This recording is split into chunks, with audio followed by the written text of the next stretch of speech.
想要跟大家分享，在2022年呢，也算是我一个半途而废最多的一年，非常的惭愧。OK， 那废话不多说，我们马上来开始今天的这个分享。OK， 那么今天呢，我们会用1月份这样来回顾我的这一整年这样子。Hello， 大家好，欢迎回到来好的 Podcast 影片，早餐配好夜，期待你美好的一天。那么今天这一集将会是比较特别一点，因为将会是我跟你回顾我的2022年，然后和你分享我在2022年当中所遇到的一些挫折。那遇到这些挫折，我得到了什么样的收获和启发？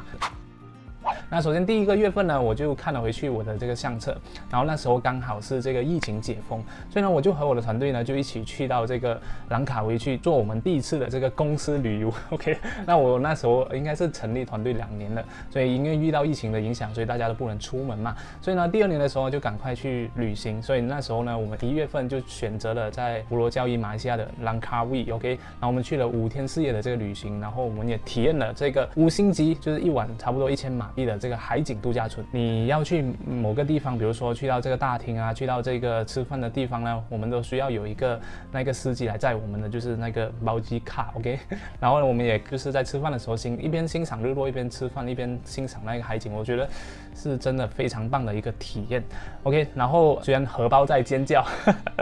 公司也没有赚很多的钱，但是呢，比起2年前，就是我还没有团队之前呢，我觉得我明显发现到，我有更多的时间可以去做自己想做的事情，所以呢，我觉得也是应该好好的去奖励大家这1整年下来的这个奋斗和努力才对的。OK， 那有时候很像我们的这个事业不好，也不一定是团队的错，有可能是我的错，就我选择的方向不对，或者是我的这个策略不正确，所以也不能就是把所有的这个责任怪到这个我们的团队身上的。OK，Anyway， 我们来到了第2个月份。那第2个月份呢，算是我放弃每周做直播的分享。OK， 那我记得当时候呢，因为刚好就疫情嘛，然后大家都封城，都在家里面。那不管是很像我的这个课程内部学员里面，或者是我自己在公开的这个脸书或者 YouTube 上面呢，我都每周呢都会有做这个直播分享。然后呢，我做了不到2个月的时间，我就停止了。因为实在是太忙了，因为又要团队管理啊，又要做这个 YouTube 频道的这个创作内容啊，然后又要去弄那个课程培训部分等等，发现自己实在是兼顾不了那么多的事情。因为刚好这个我们的公司也是在一个探索的阶段嘛，所以很多东西都是我要去思考，要去跟大家讨论，我需要去做这个决定的。在这样的一个情况下，我要去兼顾这个创作这一方面，然后又要去做这个分享，所以真的是你会有，因为会有那个压力嘛，会有一些像心理上的这个东西，所以没有办法就是坚持太久，所以我就差不多做2个月就决定放弃了。所以这算是我第一件就是半途而废的这一个事情吧。在2月份的时候有做这个成长日记，那这个成长日记啊，算是我花很多心思去做的一个事情。现在大家可以看到，那里面呢都是非常精致的，大家可以看到 ，OK。那从构思呢到这个设计到排版到印刷呢，整个流程呢都弄了差不多2、3、4个月这样子。然后呢，我也是特别请我的一个团队，就是他专注在做这一本书而已。就连像那个推广活动呢，这个销售界面我们都已经计划好，已经设计好了。但后来发现到，就是因为去年在2022年，就是有各种各样的国际局势，导致这一个国际运费呢就变得非常的贵。那基本上啊，现在一个国际运费啊，你要从我这边马来西亚要寄到像美国或者寄到其他国外，都要一个24美金。然后我的制作成本是15美金一本，然后如果再加运费，那一本书不就要我要定价就是应该是40-50美金了嘛？那其实我也没有赚多少钱，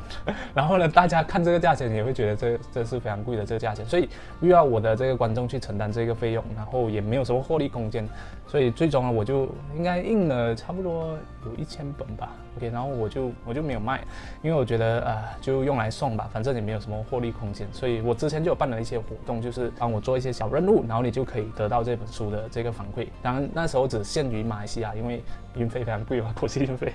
所以呢，这个就是我第2件就是半途而废的事情。所以从这2件事情，我就理解到，就是在做一个决定之前呢，我们要有一个长远的计划，就是要想得更加的远。因为为什么你做这件事情，然后你做这件事情，对于你的这个未来有没有更加良好的这个发展这样子。虽然很多时候我们想到，这个行动力非常十足，马上去做，但如果没有一个比较长远的计划的话，那很多时候我们都会走这个冤枉路的，就很像是我做了这本书一样，就是花了一大堆钱，然后就没有卖，亏钱 ，OK。第3月份呢，就是我去剃光头做的这个植发手术 ，OK， 那我总共种了2000根的这个头发，那现在我看起来是特别满意的，大家可以看我的这个发际线呢是。以前呢是一个非常明显的 M 字形的。那如果你想要知道我这个植发的这个过程呢，可以去看我的这个好业生活频道，那边呢就会有我整个过程，也会跟大家分享我光头的样子 ，OK。所以呢，很多时候我们会讲什么啊？我们看内涵的，不要看脸。但其实呢，在我的这一个行业里面呢，不管是你个人品牌打造也好，还是你整个企业的形象都好，好看呢的确会是比较受这个演算法还有大众的青睐的 ，OK， 这个是事实来的 ，OK， 跟大家分享一下，很像这个 Elon Musk 也是有做植发的，你可以看一看，当时候他创办 PayPal 的那个时机，他的那个秃是非常明显的，和现在的这个 Elon Musk 相比呢，你想象一下，这个一个是秃的，一个是现在的这个 Elon Musk， 你的这个喜欢程度还会不会是一样的？OK， 所以如果有这方面的问题的朋友，我也是蛮推荐大家赶快去做一做，它绝对是你最好的一个投资。OK， 那第4月份呢，就是我的这个核心团队有3个人接连离职，那这个真的是对我打击还是蛮沉重的。那其实这种状况我是有预想到的，只是我一直不想要去面对，因为在过去2年嘛，就是我创业的时候，我就一次过请10个人，后续呢就陆续的就是有增加有减少，变10多个，然后又变成10个，又变成8个，又变成就是7个，然后现在变到就是6个人而已。其实我发现到很多我的这个人变多了，但是我这个企业赚的钱其实并没有变多，反而就会陷入一种挣扎的状态，就是我会为了维持一个岗位，或者是就是公司的整体的这个业绩呢，我会硬开发一些新的项目给他们去做，就很像之前我们请来，本来他是做这一个转写内容的，然后后来发现到，他转写内容这一块很像我们并不需要那么多的这个需求，所以我就叫他去做这个营销的部分。所以他原本请来是转写内容的，我需要他内容技能。反正我现在因为这个公司上遇到一些问题，我需要调整，所以呢有时候很多这些我们的这个团队他调整不过来，就硬叫他写这个做另外一件事情，然后这样硬的情况下呢，就会发现到，他可能做不好，然后你会有很多的这个来回的这个沟通的成本，所以会搞到很像消耗很多的时间，还有你的这个情绪上的这个成本，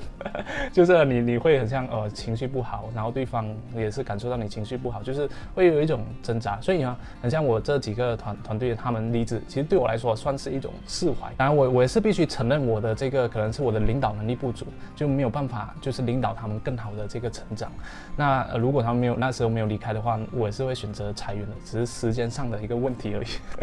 所以说呢，就是如果对方都已经没有这个默契了，那偏离了我们最初的这个雇佣目的的话，那其实是没有必要我们再继续下去的，分开可能就是一个最好的选择。所以在这件事情呢，我也学会3件事情，就是呢，对于招聘核心成员呢，我们可以采用 Hell yeah or no， 就是这个概念是来自于这个 David Silver， 就是我蛮欣赏的一个艺术家。他就说，如果你今天要做一个决定，或者是你要招聘一个人才的时候，如果你发现你觉得你在考虑着，觉得他不错，但是很像有一点地方我就觉得还不是那么好。当你在有这样的一个考虑的时候，你就选择不要。OK， 如果他是那种哇，他就是你想要的那一个人，他绝对就是可以负责这个工作，所以呢，这个就是你要的那一个人。所以如果你有用一个这样的一个机制来去招聘你的这个人才的话，其实你后续呢会省下很多的这个烦恼，因为你不用再烦去改变一个人这样子，就很像是选你们的终身伴侣一样嘛。如果你们的这个价值观是相符的话，那其实你们很少会吵架，你不会有很多生活上的这个烦恼。那当然，对于很像普通工作或者是外包，我觉得只需要满足工作就可以了，不需要很像 Hell yeah or no 这一个标准来去衡量。所以这方面我就没有太多的这个意见。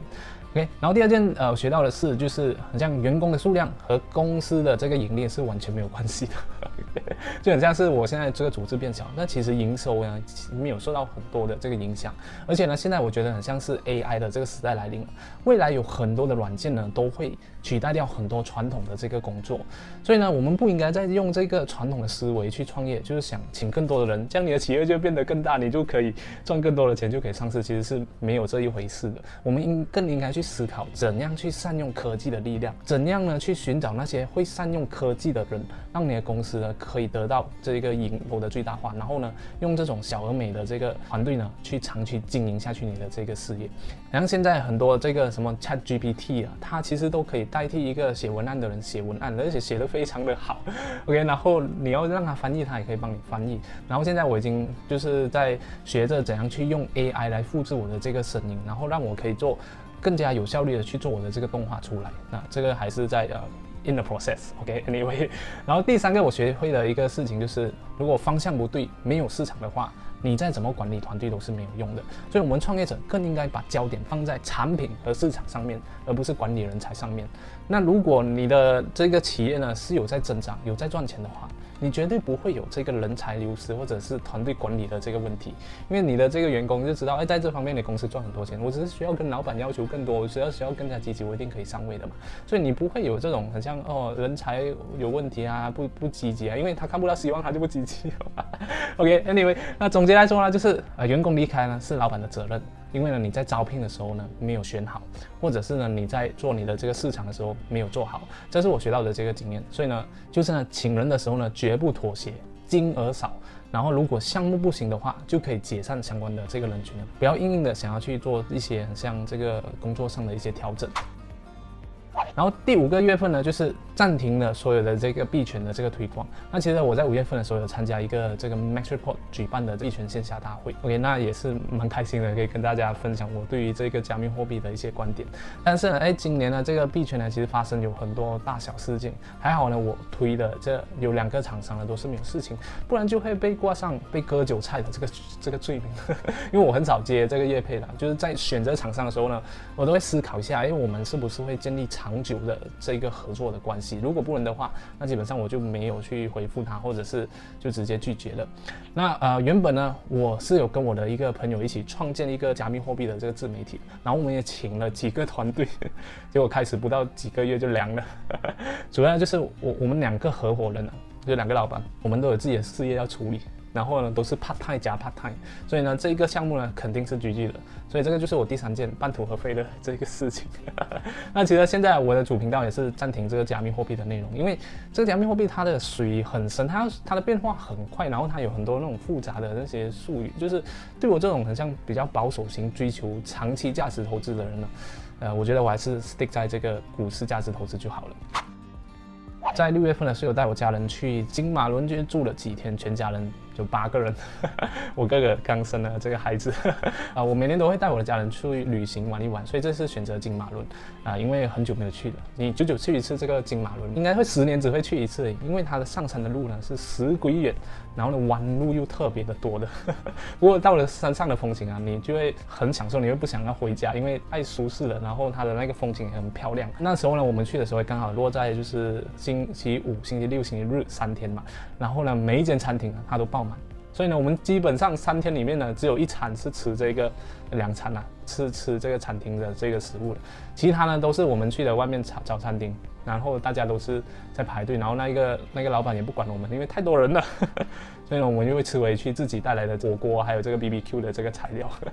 那回来不久之后呢，我的这个父母就发生车祸，他的整辆车那个 Hilux 就被撞烂了。那幸好人是没有什么大碍了，就是我妈妈就是有这个膝盖骨裂，所以呢就包了指挥膏，然后做了2个月的轮椅。那基本上现在也已经完全恢复了。所以呢，我也趁机因为车坏掉，我就买了一辆 MPV 的新车给我老爸，让他一次过呢可以载4只的这个烧猪的，就没有错，我的家是卖烧猪还有烧肉的。OK， 然后第8个月份我搬了新家，然后心情也变得更加的好了。那自从我从这个公寓呢搬去现在的这个独栋的这个屋子呢，我是还蛮满意我新家的，就是周遭的这个环境啦。OK， 虽然内部我觉得还好，但是外面的环境我就非常喜欢，因为它非常绿色，非常的开放。然后自从我搬新家之后呢，我就觉得心情好很多了。每一天呢，我都会做运动，还有去喂那个乌龟这样子。那我自己也开始了自己的这个盆栽，种了台湾叫做荆棘，马来西亚叫做酸柑。OK， 然后呢，我们就是在这个新家之后也经常出去玩，就有去这个曼谷去玩。我还真的蛮喜欢泰国的，就是那时候去了应该5、6天的这个泰国吧。然后真的是为我一个退休之后呢，想要去长期住的一个地方，因为那边的性价比特别的高，食物又好吃，然后人又非常的友善，他每次都会双手合十跟你扫瓦迪卡，然后都非常的友善。然后第9个月份呢，我就开始转变了自己事业的方向，然后刚好我的这个频道也被 hack 了，那我就暂停了自己在个人成长这方面的课程还有内容，而是转向更专注于线上营销还有自媒体变现这一块。然后呢，也找到了我的另外一个 partner， 也就是佑呢，我们一起开启这个网络事业培训的这个课程这样子。那我们就是想要帮助想要透过网络来给自己的这个知识还有专业变现的朋友提供一个比较系统化的解决方案。那就是呢，我们过去呢最擅长的技术呢，那就是传授给大家，让他们可以建立自己的这个网络事业，赚到钱的同时呢，也可以发挥更大的这个影响力。然后同时呢，我90万的这个 YouTube 的频道呢，就是现在你看着这个频道呢，就当时候被 hack 了。被 hack， 然后我就马上换那个密码，就调回那个频道，我还可以登录进去。但是呢，调整完回所有的东西之后呢，在晚上的时候，我的这个频道呢，就直接被这个平台给删除掉了。然后我原本也是非常的伤心的，但是那时候呢，当我在这个频道出事的时候，就很多人来关心我，很多人就跟我通报说，你频道被 hack 了，赶快去处理这样子。所以那时候我就特别的感动，然后我也觉得别人都没有放弃我，为什么我要放弃自己这样子？所以我就很快的、很积极的去找这个谷歌的这个 YouTube 内部的一些人呢去联系到。那因为之前我们都有跟他经常联系的，所以呢，他在1天里面的时间呢，他就已经帮我处理好，然后我的这个频道也恢复了。所以很像这种大平台，他们是因为很多人使用啊，所以他一定会在这个便捷性和这一个安全性呢有一定程度的这个妥协。这件事情让我意识到，就是说，我应该要更加加强自己个人品牌的打造，还有名单收集的力道。因为名单呢，就是你加入到我这个 email 的这个名单里面，那我何时何刻都可以向你发送我的这个信息，你是可以收得到，而不会因为这个演算法的影响，或者是很像我的频道被 hack， 你就没有办法再看到我的这个内容了。OK， 所以呢，也希望大家可以订阅我的一些电子报，或者是领取一些免费的这个赠品，这样以后我可以更方便的联系到你这样子。好，然后10月份跟11月份呢，我就中了这个 COVID，OK，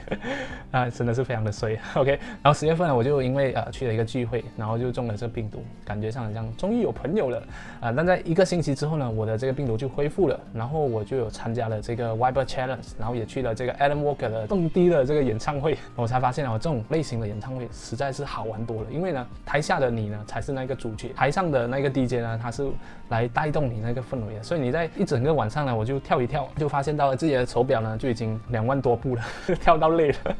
OK， 然后11月份的时候呢，我就开始在 IG 上每天跑步打卡，连续30天，然后我发现到自己做了这个运动之后呢，自己的体力啊各方面的精力还有气色呢，都变得更加的好了。所以呢，我就一直到持续坚持到现在，所以基本上我每隔2天呢都会运动1次。那我觉得在创业时期啊，你健康的身体呢，还有精力的这个能量呢，就是我们革命的本钱。OK， 然后也刚好搭上我女朋友在这个北方大学去毕业，所以我们也顺便开车去她的大学毕业，然后顺便开车进到泰国，又再去泰国玩了。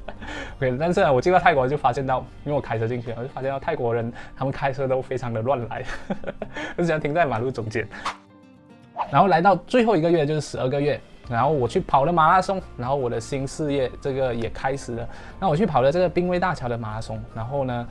当时候呢还是蛮尴尬的，因为我跑的是24公里嘛，就是半马拉松，所以它的时间呢是在凌晨3点开始的，所以那时候我就住那个 hotel， 然后我就睡到2点我才起床，我才要去那个地方，然后我就打车去叫那个 Grab， 一直叫不到，所以我就发现原来槟城的人就蛮有钱的，就不需要很像为了赚钱的半夜起来去做这个 Grab， 就算我放了很高的这个费用100块去走一个15分钟的这个路程呢，也没有人要接我的这个单子，你知道吗？所以那时候我本来就看到对面有那个脚踏车，我已经开始骑那个脚车，骑了一阵子之后，然后突然想到，我们很像可以搭那个巴士，那边有准备那个巴士可以去，所以我就赶快骑脚车去到那个巴士站，就让那个巴士载我去到那个赛跑的地方，结果就迟到半个小时，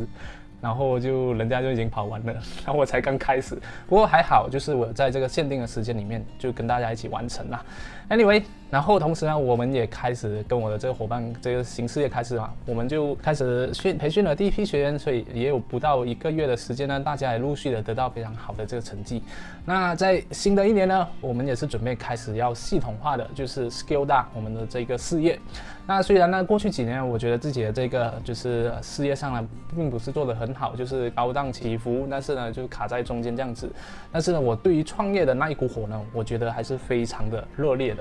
所以呢，就算呢再失败几次都好，我还是会愿意再尝试的。那同时呢，我也有在12月的时候也是出席了一个线下的理财大会，和马来西亚的财经界的就非常厉害的资深的前辈们一起做交流，然后也让我开拓了很多的这个人脉网。虽然我是比较喜欢这种亲近，但是我觉得好像我们创业去结交一些有效的人脉呢，对我们的事业的成长是不可或缺的。OK， 就算你是一个内向的创业者，我觉得偶尔去跟其他的企业家做一做交流，那也会给我们带来更多创意的这个灵感，是对你的这个创业呢是有很大的帮助的。那我们总结一下我的一整年，如果用一个塑料包呢包起我的一整年，然后再给它贴上这个标签的话，我会给它写上一个词，就是 repositioning。就是重新定位。那不管在人生的层面上面，或者在事业上面呢，我都进行了很多的反思跟调整。那到了这个年尾呢，终于有了一些头绪。那更重要的是呢，我已经调整好我的自己整个一个状态了。